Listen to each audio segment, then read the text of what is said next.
guys, today I'm going to tell you how to do rubber bands. Now a rubber band is a pretty hard move, but if you know how to do a kipper, it will be an easy move.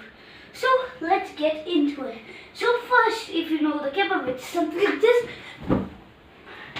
boom, then it should be pretty easy to achieve a rubber band. So now, when you are going to get into the keep up launching position, you just have to don't get your whole body up and just go standing. Just something like this and then fall back down. So like this.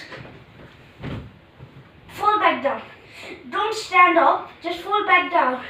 And now, do that a couple of times. Boom, you fall down. Do it again. Fall down. Do it again.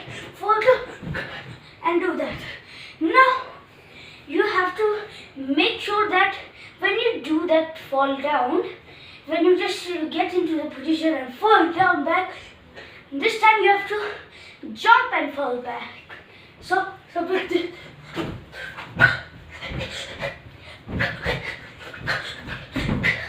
Like that, and that is equal to a rubber band.